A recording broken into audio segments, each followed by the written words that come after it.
السلام علیکم ناظرین کرام، شروع کرتی ہوں اللہ تعالیٰ کے بابرکت نام سے جو بڑا مہربان اور نہایت رحم والا ہے۔ حضرت محمد صلی اللہ علیہ وسلم نے دعا فرمائی کہ اے اللہ، عمر بن خطاب یا ابو جہل کے ذریعے اسلام کو قوت عطا فرما۔ حضرت عمر رضی اللہ تعالیٰ عنہ کے اسلام لانے کا واقعہ حضرت حمزہ رضی اللہ تعالیٰ عنہ کے اسلام لانے کے 3 روز بعد رونما ہوا۔ جب حضرت عمر رضی اللہ تعالیٰ عنہ نے اپنے بہنوئی سے حضور پاک صلی اللہ علیہ وسلم کا پتہ پوچھا تو انہوں نے کہا کہ وہ کوہ صفا کے پاس دارالارقم میں ہے۔ حضرت عمر رضی اللہ تعالیٰ عنہ فوراً دارالارقم پہنچے اور دروازے پر دستک دی۔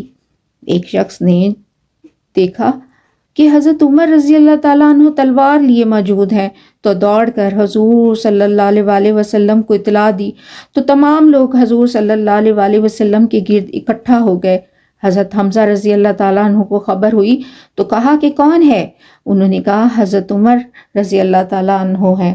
انہوں نے کہا دروازہ کھول دو، اگر وہ نیک ارادے سے آیا ہے تو ہم سے بھی بھلائی حاصل ہوگی، اور اگر برے ارادے سے آیا تو اس کی تلوار سے ہی اس کا کام تمام کر دیں گے۔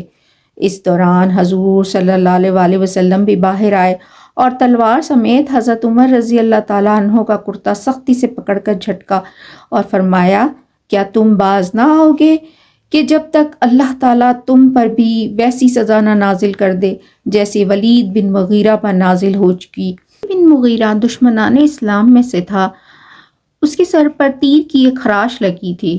حضرت جبرائیل علیہ السلام نے اس کی طرف اشارہ کیا تو وہ پھوٹ پڑی۔ وہ اس کی تکلیف سے کئی سال بے حال رہا اور مر گیا۔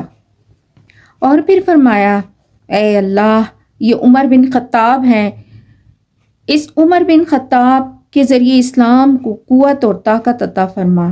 اس پر حضرت عمر رضی اللہ تعالیٰ عنہ نے کلمہ شہادت پڑھا اور کہا کہ میں گواہی دیتا ہوں کہ اللہ کے سوا کوئی عبادت کے لائق نہیں اور محمد صلی اللہ علیہ وسلم اللہ کے رسول ہیں۔ اس پر تمام صحابہ نے یک زبان ہو کر اس زور سے نعرہ حق بلند کیا کہ ان کی آواز مسجد حرام تک سنائی دی۔